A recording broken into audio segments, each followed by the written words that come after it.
우리 말씀의 제목이니 받아서 하십시다. 같은 예배, 다른 결과. 예, 이 예배는요, 우리 믿는 자들의 정체성입니다. 예배. 예. 내가 하나님 앞에 예배드리고 나와 있기 때문에 믿는 자예요. 하나님의 자녀예요. 천국 백성이에요. 예수 그리스도의 십자가의 보혈로 죄의 사함을 받은 증거가 바로 우리 예배예요. 하나님을 믿지 아니하는 자가 예배할 수 없어요. 그래서 예배는 나의 정체성이에요. 내가 누구냐라는 거예요. 오늘 이 예배 나오신 여러분, 내가 누구예요? 하나님 앞에 구원받은 자로서 나는 예배자라는 거예요. 그냥 딱 정체성이 나타나게 되는 거예요. 그래서 우리는 이 예배라는 말을 할 때 종종 이런 표현을 하곤 합니다. 예배에 목숨 걸어라. 예배에 목숨 걸어라. 그런 말을 표현하기도 해요.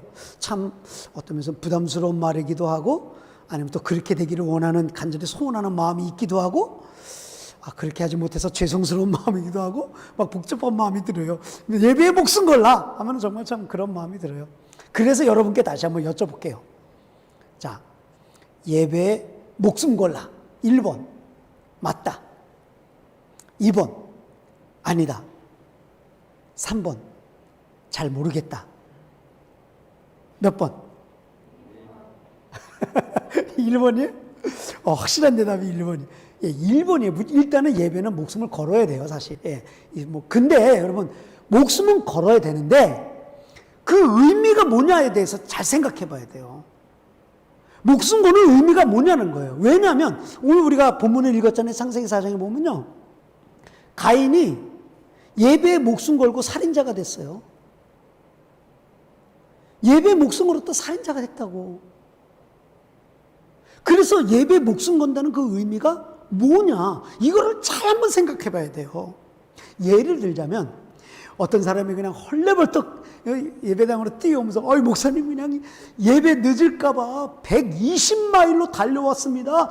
목숨 걸고 달려왔습니다. 그러는 거예요. 그게 목숨 건 거예요? 그거는 법을 어긴 거고 그거는 위험한 일을 행한 거지, 그것이 목숨 건 건 아니에요. 그건 잘못된 거예요. 왜냐하면 진짜 예배에 목숨 걸었다고 한다면 그걸 생각해서 일찍 준비해서 나오는 게 예배에 목숨 거는 거예요. 목숨을 걸었다는 의미는 바로 그거예요. 그 예배를 드리기 위해서, 더 정확히 드리기 위해서 일찍 준비하고, 내 생활을 더 부지런하고 그렇게 해서 나오는 게 예배에 목숨 거는 거예요. 예배에 늦었다고 막 110마일로 달려오고 신호등도 무시하면서 나오면서 나 목숨 걸고 예배 나왔다고. 아니요, 그건 아니에요. 그건 아니라고. 목숨 거는 의미를 잘 알아야 돼요. 왜냐하면 그거에 따라 나의 정체성, 내가 누구냐, 내가 예배자다라고 한다는 이 정체성이 확실히 드러나기 때문에 그래요. 오늘 본문의 그 말씀의 제목처럼 같은 예배, 다른 결과라고 이 말씀을 생각해 보면 학창시절이 생각이 나요. 여러분 다 학창시절 지났지만 학창시절 때는 그런 생각도 못해. 근데 지나고 보니까 그런 생각이 드는 거예요. 왜냐하면, 생각해 보세요. 똑같은 클래스, 그리고 똑같은 선생님, 똑같은 말씀, 똑같은 설명, 똑같이 다 수업을 받는데 누구는 우등생이 되고 누구는 열등생이 된단 말이에요. 1등이 되고 꼴찌가 나와요. 그렇게 많은 애들 중에. 왜 똑같은 수업 듣는데, 똑같은 과목을 공부하는데 왜 그랬죠, 도대체? 왜 그런 현상이 일어나요? 왜 다른 결과가 나타나죠? 여러 가지 이유가 있을 수 있겠죠. 그 중에 첫 번째가 집중력이에요. 집중력. 얼마나 집중을 하느냐. 선생님의 그 설명에 얼마나 집중해서 듣느냐에 따라서 다른 결과가 나타나는 거예요. 두 번째로는 관심사예요. 관심사. 이 관심도가 있느냐, 그 과목에 관심이 있느냐에 따라서 다른 결과가 나타나요. 또 하나는 의지력이에요. 의지력. 배워야겠다고 한다는 그 의지가 있으면 그 시간에 정확하게 잘 배울 수 있는, 그러면 정말 좋은 결과가 나와요. 근데 이게요, 수업을 똑같이 받아도, 선생님한테 똑같이 설명을 들어도 집중력도 없고 관심도 없고 의지도 없으면요, 똑같은 클래스를 들어도 다른 결과가 나타나는 거예요. 이게 예배도 마찬가지예요, 여러분. 예배도 마찬가지예요. 우리가 똑같이 예배 드리잖아요, 이 시간에. 근데 이 안에 진짜 우리가 집중을 하고 있느냐? 삼위일체 하나님께 집중을 하고 있느냐? 그 내가 관심을 갖고 있느냐? 하나님은 오늘 나에게 어떤 말씀을 하실까? 거기에 관심을 갖고 있느냐? 정말 내 의지가 결정하느냐? 내 의지의 결정이 있느냐? 하나님 나를 붙잡으셔서 내가 오늘 진짜 예배를 통해서 하나님의 영광을 체험하기를 원합니다. 이런 강력한 의지를 가지고 나와 있느냐 이거예요. 이거에 따라서 우리가 똑같은 예배를 드리지만 정말로 다른 결과가 나타날 수 있다고 한다는 사실이에요. 그래서요, 우리가 이 예배에 관한 한 하나님은 어떤 분이시냐? 하나님은요, 이 예배를 통해서요, 그냥 미지근하게, 미온적으로, 아무런 그냥 반응도 없이 그렇게 예배를 드리는 사람보다는 적어도 예배 시간에 집중을 하고, 관심을 갖고, 의지적인 결단을 가지고, 목마른 사슴이 시냇물을 찾아 헤매듯이 정말 하나님의 은혜를 갈급하게 사모하는 마음을 가지고 정말 하나님의 은혜를 찾고 두드리고 구하는 그러한 간절한 마음을 가지고 예배하는 자들을 만나주시고 그에게 은혜를 베풀어 주시는 분이 우리의 하나님이십니다. 예? 우리 예레미야 29장 13절 말씀을 같이 한번 보시겠습니다. 하나님이 어떤 분이냐? 한번 읽겠습니다. 너희가 온 마음으로 나를 구하면 나를 찾을 것이요 나를 만나. 여기서 나를 만나리라, 나를 찾고 만나겠다고 하는 전제 조건이 있어요. 그게 뭐예요? 온 마음으로 나를 구하고 찾으면, 우리가 온 마음을 다해서 주님을 구하고 온 마음을 다해서 주님을 찾으면 그때 만나 주시겠다. 그만큼 이 예배는 너무 중요한 거고 하나님께 포커스가 맞춰져야 돼요. 예배 시간 전체를 통해서 삼위일체 하나님이 지금 우리와 함께 하신다는 그 깨어있는 의식, 그리고 하나님의 말씀에 관심을 갖고 우리가 정말 찬양하는 데 관심을 갖고, 오늘 정말 우리 김하나 집사님이 할렐루야 찬양하세요, 내 모든 죄 사함 받고, 거기에 온통 우리가 같은 관심을 갖는 거예요. 같은 관심, 십자가를 바라보면서 진짜 내 마음을 하나님께 맡기는 거예요. 그 올려드리는 포커스가 맞춰져 있는 그런 예배, 그런 예배를 드리는 자들 하나님은 만나주시고 그에게 은혜를 베풀어 주시는 우리 하나님이니, 우리가 내가 예배자라는 정체성을 가졌다고 한다면 이제 오늘 우리가 하나님 앞에 어떻게 예배해야 되는가, 정말 정신을 바짝 차리고 이 시간 오직 삼일째 하나님을 의식하고 살아있는 예배를 하나님 앞에 올려드리는 거룩한 시간이 되기를 간절히 바랍니다. 네.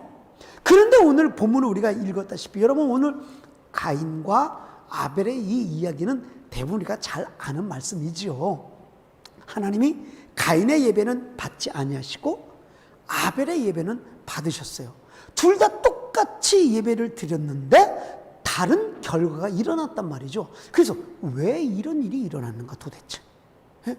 똑같이 예배를 드렸는데 왜 이런 다른 결과가 일어나는가? 우리가 한번 창세기 말씀 속으로 들어가가지고 이 말씀만 한번 점검해보고 나의 예배 생활을 한번 되돌아봄으로 말미암아 다시 한번 예배를 우뚝 세우게 될 수 있는 우리 삶이 되길 원하면서, 정말 같은 예배 다른 결과에 대해 왜 이런 일이 일어났는가 말씀에 은혜를 나누길 원합니다. 먼저요, 이 예배에 대한 주제는 제가 작년에도 예배에 대한 주제로 여러분께 말씀을 드렸고, 재작년에도 말씀을 드렸고, 아마 내년에도 또 주제로 말씀을 드릴 겁니다. 이 예배는 너무너무 중요하기 때문에 많은 시간을 들여서 이 예배에 대해서 여러분께 말씀을 드립니다. 그래서 대부분 예배에 관해서는 우리가 서로 공유하는 어떤 그 부분이 있다고 생각해요. 그것을 좀 다시 한번 점검해 보면서, 여러분, 예배에는 두 가지 종류의 예배가 있다고 그랬어요. 예배는 두 가지 종류의 예배가 있는데 그 예배가 어떤 예배냐면요, 첫 번째는 삶의 예배와 두 번째는 의식의 예배가 있다 그랬어요. 삶의 예배와 의식의 예배.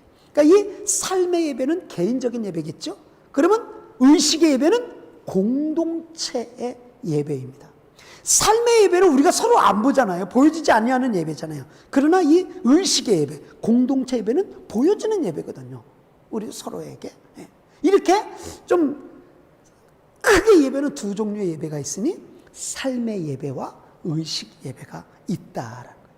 근데 이 삶의 예배는 뭐예요? 삶의 예배는 집에 있는 거, 집에서 생활하는 거, 일터에서 생활하는 거, 또 사회 나가서 생활하는 모든 것이 다 삶의 예배예요. 그 부분이. 왜? 하나님을 의식하면서 사는 예배, 하나님을 의식하면서 사는 삶, 그 자체가 예배로 표현된다는 거예요.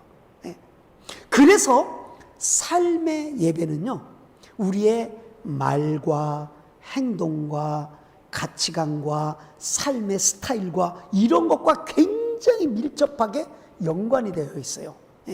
삶의 예배는 우리들의 착한 행실들, 도덕적인 생활들, 이런 것들이 굉장히 직접적인 영향을 가지고 있다고 한다는 소리예요. 우리 마태복음 5장 13절에서 16절까지의 말씀을 같이 한번 보도록 하겠습니다. 함께 읽겠습니다. 너희는 세상의 소금이니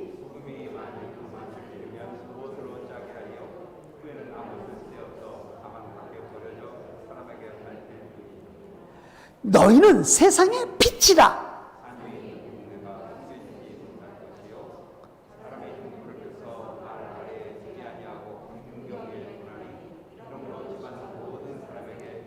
자, 16절. 그러므로서 이같이 너희 빛이 사람 앞에 비치게 하여 그들로 너희의 착한 행실을 보고 하늘에 계신 너희 아버지께 영광을 돌리게 하라. 우리들의 착한 행실을 보고 하나님께 영광을 돌리게 하라는 거예요. 그것이 삶의 예배예요. 그러니까 삶의 예배를 통해서 많은 사람들에게 선한 영향력을 끼치고 그리스도의 정체성을 나타냄으로 말미암아 그들에게 본이 되는 삶이죠. 그것이 삶의 예배의 성공적인 예배예요. 네. 착한 행실이 없이 그냥 세상 사람인지 뭐 하나님의 백성인지 모를 정도로 분간하지 못하고 산다고 한다는 것은 삶의 예배가 무너진 거예요. 그거는. 그래서 이 삶의 예배는 우리의 행실, 우리의 말과 생활 양식, 스타일 이런 것과 굉장히 밀접하게 연관되어 있어요. 네. 그러면 의식 예배는 뭐예요? 의식 예배. 의식의 예배는 정해진 시간, 정해진 공간, 정해진 순서 이런 것들에 의해서 진행되는 예배가 바로 이 의식의 예배죠. 오늘 주일 예배도 그렇고 새벽 예배 그렇고 혹시 수요 예배가 뭐 있다면 수요 예배 그렇고 금요 예배 그렇고 우리 셀 예배도 그렇고 모두 소그룹 모임도 그렇고 이건 다 정해진 시간에 모여서 정해진 공간에 순서를 가지고 하는 예배가 다 이런 의식의 예배. 근데요, 의식의 예배의 가장 중요한 게 뭐냐면 그건 모임이에요. 모임. 의식의 예배는 모여야 예배가 되는 거지 모이지 않으려고는 예배가 되지 않는 거예요. 그래서 성경은 두세 사람이 모인 곳에 내가 그들과 함께 있겠다를 약속하는 거예요. 그 모임이, 이 의식의 예배에 있어서는 모임이 굉장히 중요한 거예요. 모여야 하나님 앞에 예배되는 거예요. 우리 히브리서 10장 25절 말씀을 같이 한번 보도록 하겠습니다. 함께 읽겠습니다. 모이기를 패하는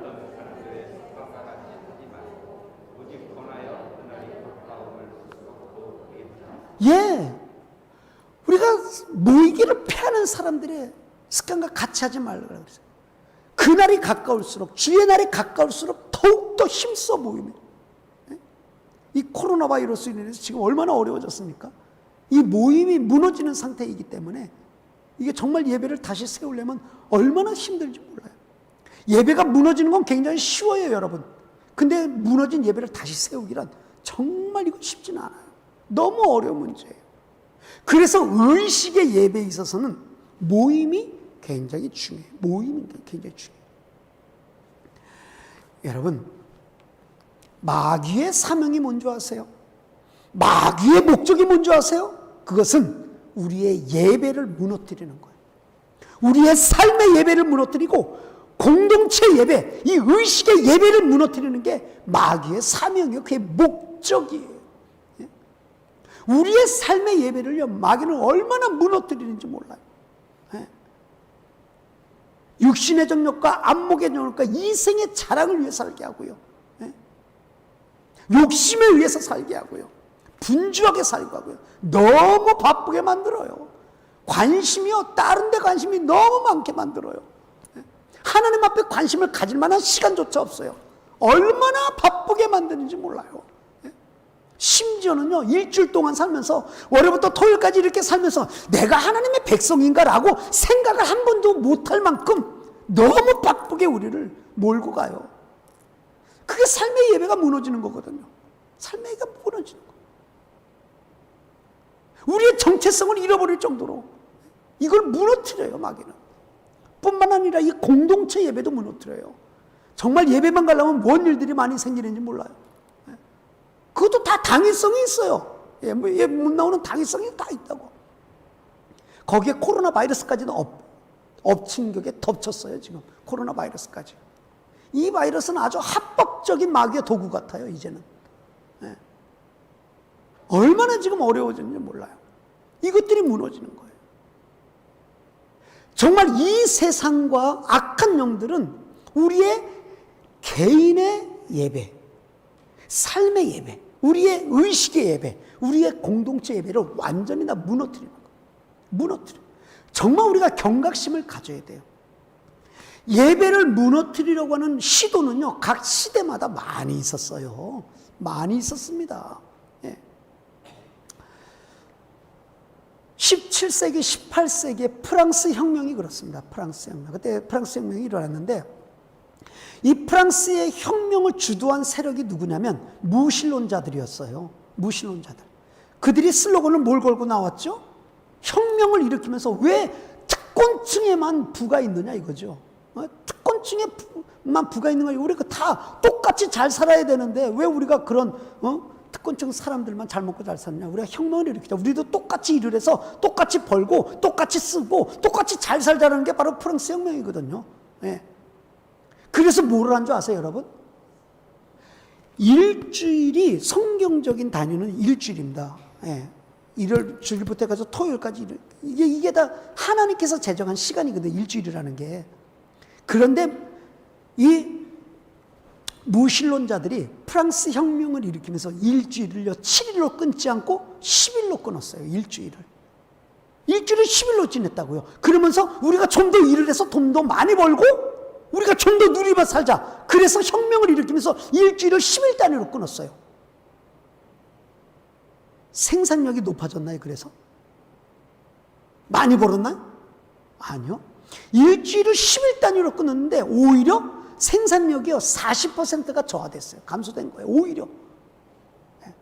그래서 프랑스 혁명은 일주일을 10일로 지내는 걸 도로 7일로 돌아왔었어요.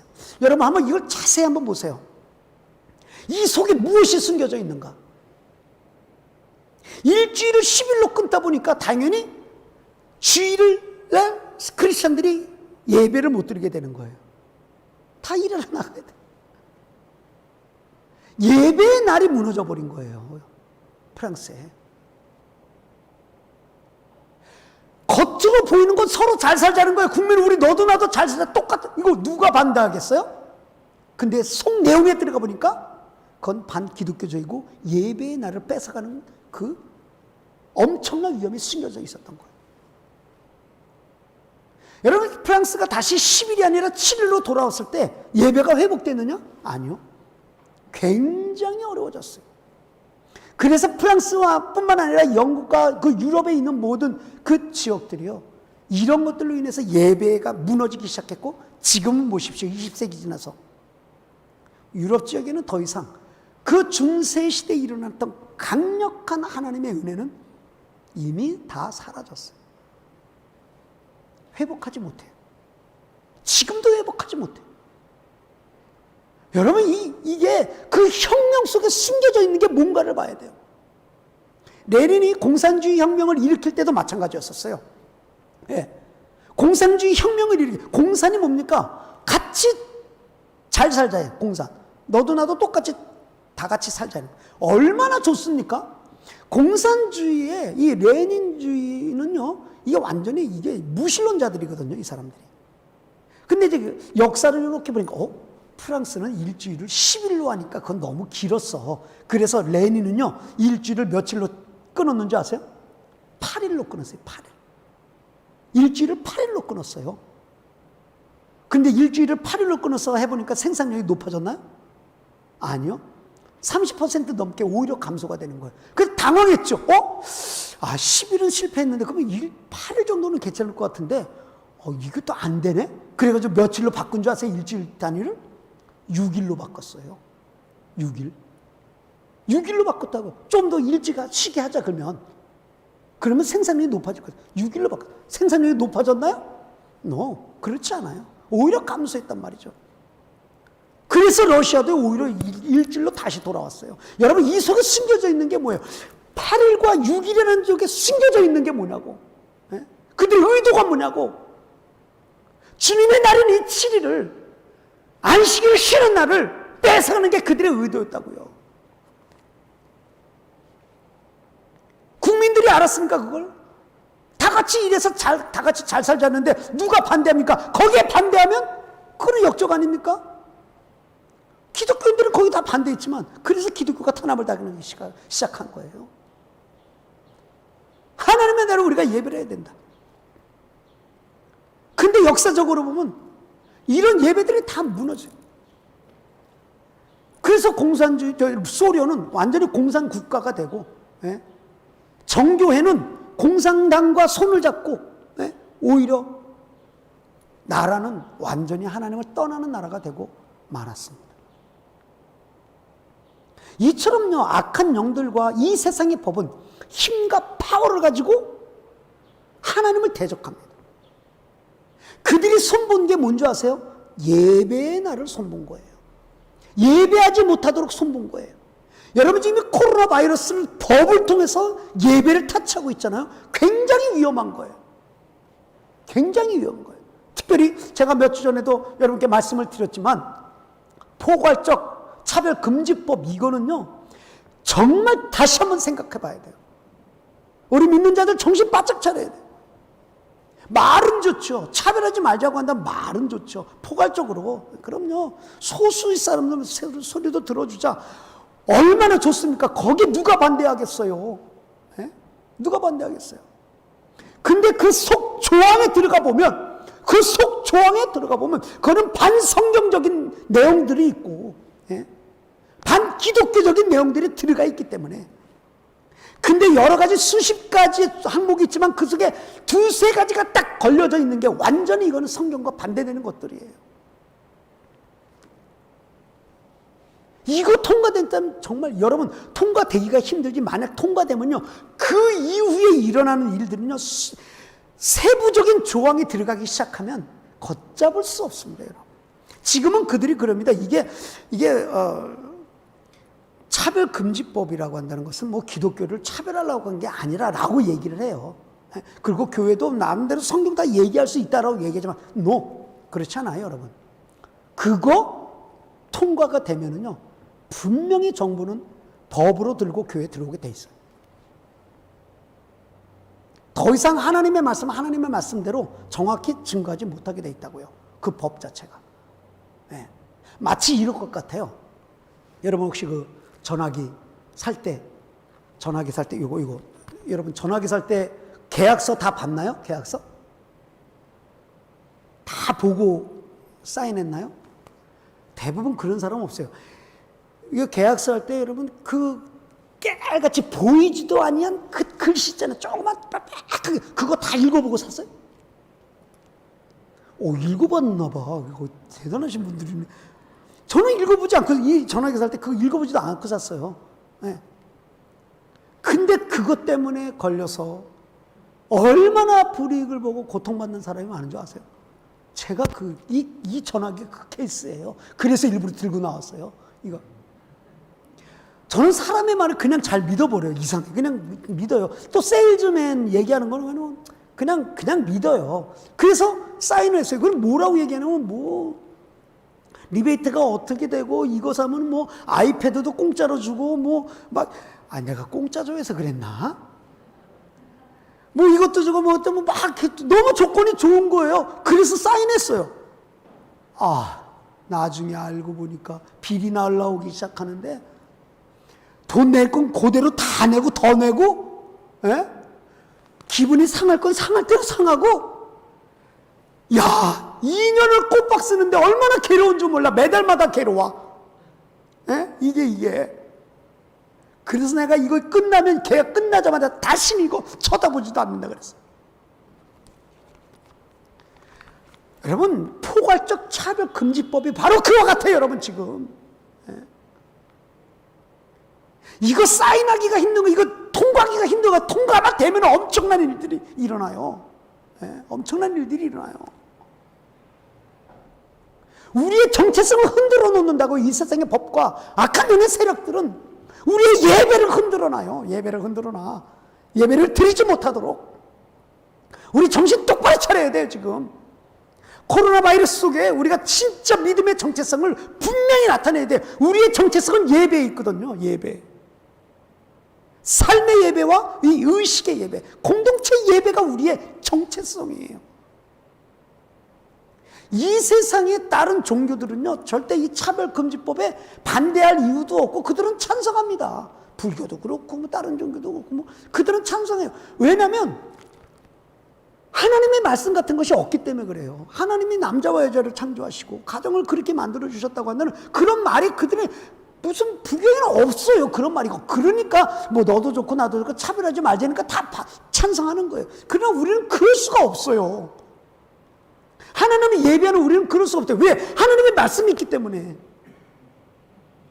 그래서 우리가 반대하면 반대할수록 우리 기독교는 점점 핍박을 받게 되고 점점 왕따를 당하게 되고 오히려 국민들로부터 따돌림을 당합니다. 이게 두 종류더라고요. 따돌림 당하는 게. 첫째는 지도자들과 교회들이 진짜 하나님 편에 못 섰기 때문에 타락해서 이렇게 좀 따돌림 받는 경우도 있죠. 그럼 우리가 회개해야 돼요. 그러나 그것만이 아니에요. 오히려 성경을 성경대로 이야기하고 이 세상의 법이 잘못됐다. 그거 통과될 경우에는 가정이 무너지고 사회가 무너지고 국가가 무너진다고 이야기를 하니까 왜 그게 무너지냐면서 우리를 따돌리는 거예요.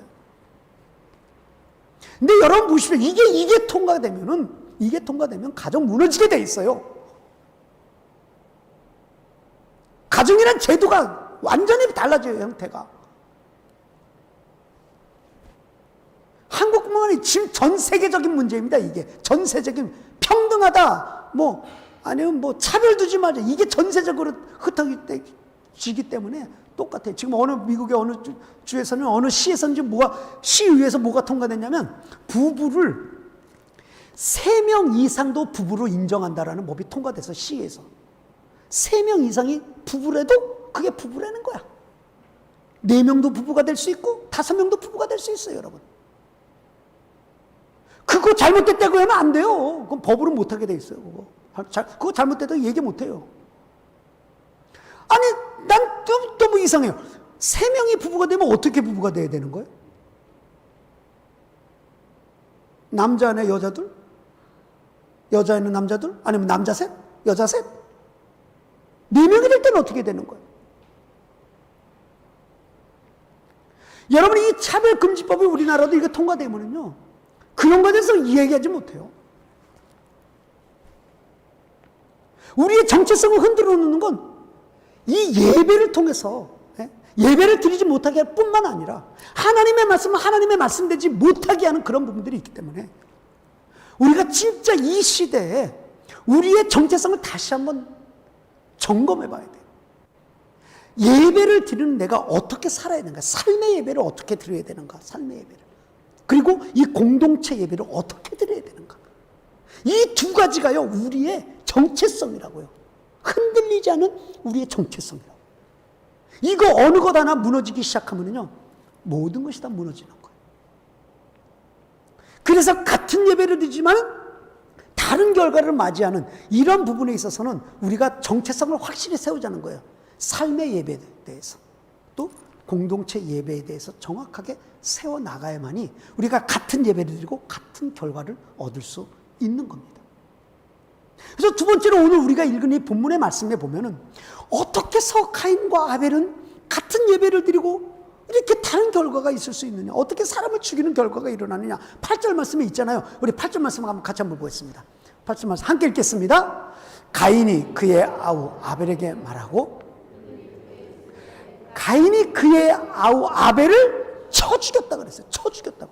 이게 돌로 쳐 죽였는지 나무로 쳐 죽였는지 주먹으로 쳐 죽였는지 모르지만은 쳐 죽였다는 걸 아주 끔찍하게 살해했다는 거예요. 아유, 예배를 드리고 살해했다는 거예요. 여러분 이해가세요? 저는요, 이 창세기를 읽으면서 이 부분이 굉장히 사실은 마음이 불편해요. 왜냐하면 이게 인간이 드리는, 하나님 앞에 드리는 첫 예배가 인간의 첫 살인과 연결되어 있다고 한다는 것이 굉장히 신기해요. 네. 이게 충격적이라고 사실은. 여러분 한번 생각해 보세요. 예배를 드리고 났으면 어떻게 해야 돼요 도대체? 예배를 드리고 나면 오히려 사랑하고 용서하고 이해하고 하나 되고, 네? 형제 우애하고, 그게 예배를 드리고 난 후의 상태가 되잖아요. 근데 오늘 본문에 보면 예배를 드리고 나서 동생을 쳐 죽였다니까요. 이렇게 다른 결과가 나왔단 말이에요. 아니 어떻게 이런 일이 일어날까? 어떻게 이런 일이 일어날까? 물론 신학자들은 이 말씀을 어떻게 해석하냐면, 하나님께서 가인의 예배는 받지 않고 아벨의 예배를 받은 이유는 뭐냐면, 히브리서도 뭐 그런 말씀을 하긴 하지만 아벨은 믿음으로 드렸기 때문이다. 그리고 피의 제사를 드렸기 때문이다. 라고 이렇게 많은 얘기를 하지만 맞는 얘기예요. 그럼 우리가 예배 차원에서 보면 왜 가인의 예배는 하나님께서 안 받으시고 아벨의 예배는 받으셨는가? 본문은 무엇을 말씀하는 것인가? 한번 곰곰이 생각해 보면요. 왜 가인의 예배는 안 받으셨는가? 그거는요, 가인은요, 삶의 예배가 무너진 거예요. 삶의 예배가 무너졌기 때문에 의식의 예배도 하나님이 받지 않으셨던 거예요. 반면 아벨은 삶의 예배가 살았던 거예요. 삶의 예배가 살았어요. 반면에 의식의 예배도 살았어요. 그래서 하나님은 그 예배를 함께 보셨기 때문에 아벨의 예배는 받으신 거예요. 자, 이런 말씀을 한번, 오늘 본문의 말씀을 3절의 말씀을 한번 보십시다. 3절 말씀 함께 읽겠습니다. 세월이 지난 후에 가인은 땅의 소산으로 제물을 삼아 여호와께 드렸고, 이 말씀이 세월이 지난 후에라는 말씀 있죠. 자, 세월이 지났다라고 한다는 것은 가인이 어떻게 살았다, 아벨이 어떻게 살았다라고 한다는 시간적인 걸 얘기를 하죠. 세월이 지나는 후에 가인의 삶이요 어떻게 살았다라고는 성경에 쓰여지지 않지만, 가인이 동생을 쳐 죽인 결과로 봐서 세월이 지날 때 가인이 어떻게 살았다라고 한다는 것을 우리가 짐작할 수 있죠. 그죠? 세월이 지날 때 가인이 어떻게 살았을까요? 자, 가인이 어떻게 살았을까? 오늘 우리가 읽은 본문 말씀 6절과 7절의 말씀을 같이 한번 보겠습니다. 함께 읽겠습니다.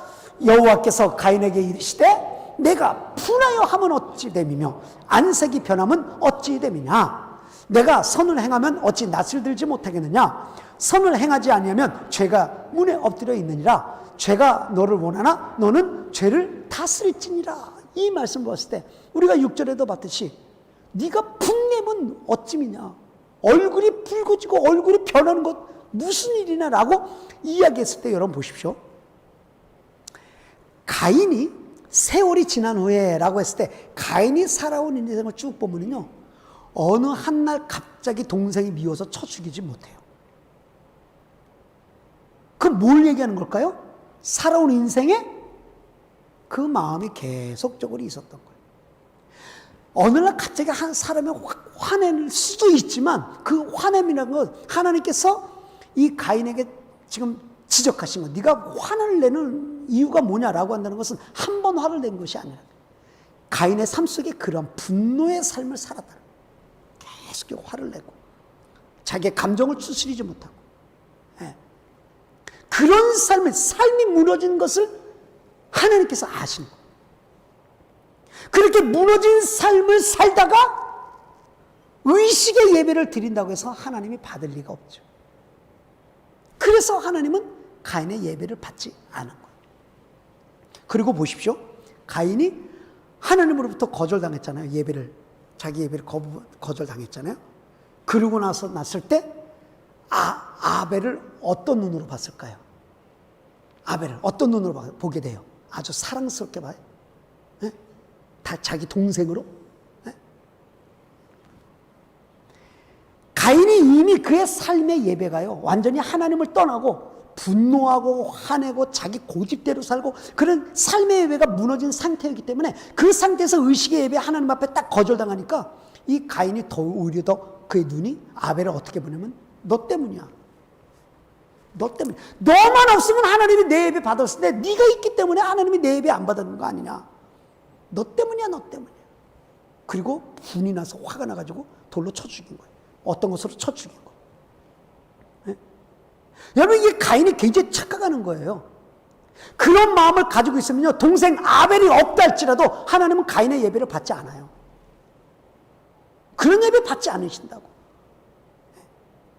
그런데 가인은 늘 삶 속에 동생을 향한 경쟁의 심리, 사랑하는 마음이나 경쟁으로 보고, 원수로 보고, 또 삶 속에 있어서 어떤 일이도 하나님 앞에 감사하지 못하고 화내고 분노하고 자기 고집대로 살고 자기 멋대로 살고, 삶 속에서 하나님의 의식 없이 사는 거죠. 하나님이라는 의식이 없이 사는 거예요. 그렇게 살다가 그냥 의식의 예배에서 재물을 태워드린다고 그걸 하나님이 받겠냐 이거예요. 그래서 그 말씀이 지금 현재 우리에게 적용되는 건 어떻게 적용되는 거예요? 우리가 일주 월요일부터 토요일까지 그렇게 살면서 집안에서 살고 사회에서 살고 일터에서 살고 이렇게 쭉 살면서 말이죠. 하나님을 의식하지도 못하고 말하고 먹고 마시고 행하고 하는 모든 부분에 정말 마음대로 허랑방탕하게 살다가 그냥 주일날만 와서 의식의 예배만 주여 한다고 하나님이 그 예배를 받으시겠냐고요. 그게 아니란 말이에요. 반대예요. 예배에 나와서, 의식의 예배에 나와서는 그냥 뭐 은혜도 못 받고 그냥 앉아있다가 그냥 이렇게 그냥 대강 그냥 해. 근데 대충 그냥 사람 얼굴 보고 나오고 그냥 이렇게 대충 예배하다 난 집에 가서 성경 읽고 기도하고 혼자 경건한 생활을 하면 되지. 하나님이 그 예배 받으시겠냐고. 성경은 그걸 얘기하는 거예요. 가인의 예배를 받지 않으신 이유에 대해서 정확히 이야기하고 있는 거예요. 그래서요, 우리가 같은 예배를 드리고 같은 결론을 얻는 소망이 있는 게 뭐냐면 방법이 있다. 방법이 우리에게 있어요. 어떤 방법입니까? 그 방법은요, 딴 게 아니에요. 우리의 삶의 예배가 하나님 앞에 올라가고 의식의 예배도 하나님 앞에 올려지는, 삶의 예배와 의식의 예배가 하나가 되는 거예요. 삶의 예배와 의식의 예배가 하나가 되면 되는 거예요. 그러면 같은 예배 드리고 우리가 같은 결과를 얻을 수가 있는 거예요. 가인은 이게 무너진 거예요. 가인은 이게 무너진 것이라. 그래서 저는 오늘 이 말씀 앞에 우리가 도전을 받고, 여러분, 우리 삶을 다시 한번 돌아봐야 돼요. 내가 예배가 끝난 상태에서 삶의 예배에서 나는 진짜 하나님을 예배하고 있는가? 아까 우리가 성경을 마태복음 5장 읽었다시피 나는 진짜 빛과 소금의 역할을 감당하는가? 많은 사람에게 착한 행실을 끼치는가? 선한 영향력을 끼치고 사는가? 나는 그리스도인의 정체성을 확실히 드러내고 사는가? 이 삶의 예배를 우리가 다시 한번 점검해 봐야 돼. 이 공동체 예배가 성공되기 위해선 삶의 예배가 성공돼야 공동체 예배가 성공되는 거예요. 가인이 그것이 무너졌기 때문에 하나님이 그의 예배를 안 받으신 거라고요. 그래서 우리는 이 예배, 삶의 예배든 공동체 예배든 집중력, 관심사, 내 의지, 이것이 정말 충만해야 돼, 우리 속에. 충만해.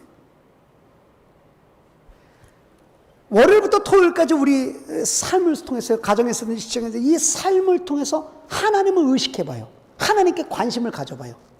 생활 달라지죠. 안 달라질 수밖에 없죠.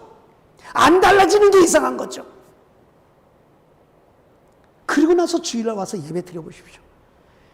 찬송할 때마다 여기서 감사가 터져 나오죠. 기도하면 회개가 터져 나오죠. 하나님의 말씀 한마디 한마디가 주옥 같은 말씀이죠. 다 나에게 하는 말씀이죠. 생명의 양식이 되죠. 그리고 예배 끝나서 다시 삶의 예배가 시작되는 거예요. 하나님을 의식하고 사는 거예요. 거룩한 삶을 사는 거예요. 그러면 우리가 이렇게 같은 예배 드리고 같은 결론을 얻을 수 있는, 같은 결론을 얻을 수 있는, 이게 오늘 우리에게 복된 소망의 말씀이에요.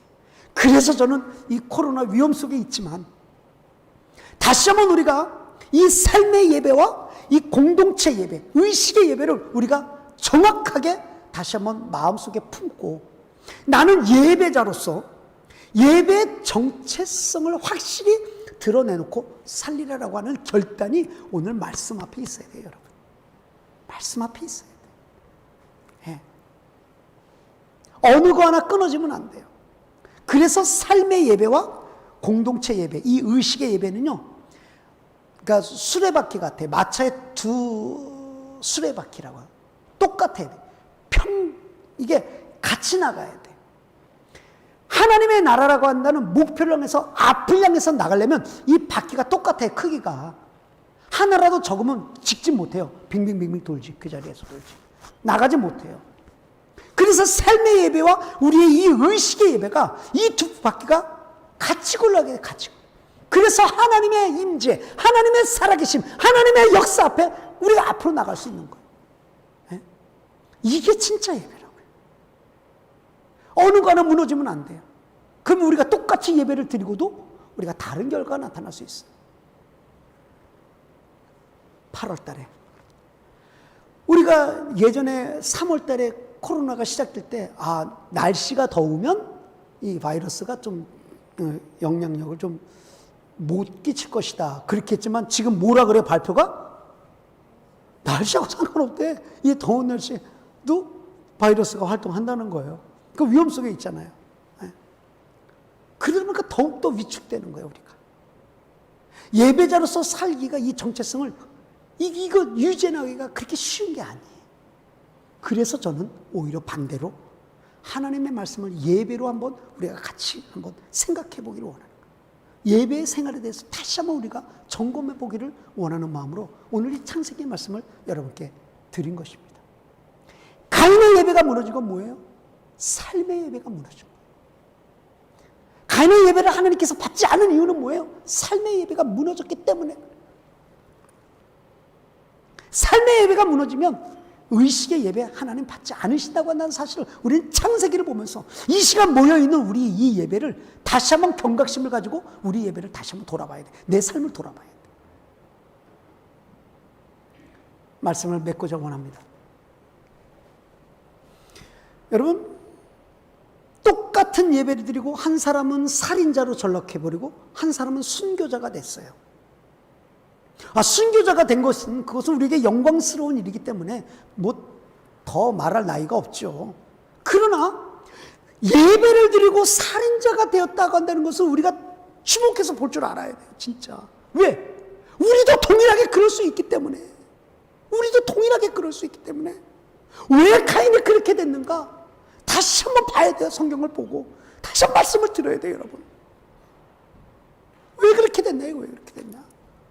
그게 삶의 예배가 무너졌다는 거예요. 삶의 예배가 무너졌다. 그래서 제가 이제 뭐 믿음의 정체성, 우리의 그 크리스천의 정체성에 대해서 자꾸 이야기하지만 예배는 우리의 정체성이라고 한다는 이유가 뭐냐면요. 여러분 보세요.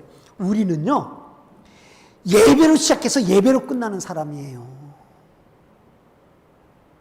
예? 우리는 누구예요? 한번 자세히 생각해 보세요. 이 공동체 예배가 지금 우리가 공동체 예배 아닙니까? 의식의 예배. 공동체 예배가 끝나자마자 어떤 예배가 시작돼요? 삶의 예배가 시작되는 거예요. 오늘 이제 또 집에 가실 거 아닙니까? 그것도 그러면 이게 삶의 예배가 시작되가 내일 새벽에 모으면 또 공동체 예배가 되는 거야. 그 새벽 예배 끝나면 또 삶의 예배가 되는 거예요. 그렇게 또 가다가 또 뭐 수요일날 모임이 있으면 이제 수요 예배가 되겠고 또 삶의 예배가 있고 또 금요 예배가 공동체 예배가 있고 또 셀 모임이 있고 뭐 이렇게 소그룹 모임. 이게요 삶의 예배와 공동체 예배가 계속 반복적으로 이어지다가 어디로 가는 거예요? 천국이 어디예요? 천국은 영원한 예배의 나라예요. 영원한 예배의 나라라고요. 천국은. 여러분 세상 사람들이 말하는 파라다이스가 그런 파라다이스가 아니에요. 천국은 하나님을 영원토록 예배하는 것이 천국이에요. 그러니 혹시 예배를 지루하게 생각하는 사람은 다시 한번 생각해 봐야 돼요. 예배가 지루하게 생각하는 사람은 다시 한번 생각해 봐야 돼요. 그 천국은요 영원토록 예배하는 데니까. 영원토록. 쉬지도 않고. 예. 그래서 우리의 정체성이 뭐예요? 우리는 예배의 목숨을 걸어야 되는 거예요. 예배의 목숨을, 우리 삶에 하나님을 의식하고 사는 거예요. 아까 싸워나가 사는 거예요. 경건을 추구하면서 사는 거예요. 내 영성을 위해서라도 몸부림치는 거예요. 그게 예배자의 정체성이라고요. 왜? 삶의 예배가 하나님 앞에 올려져야 되니까.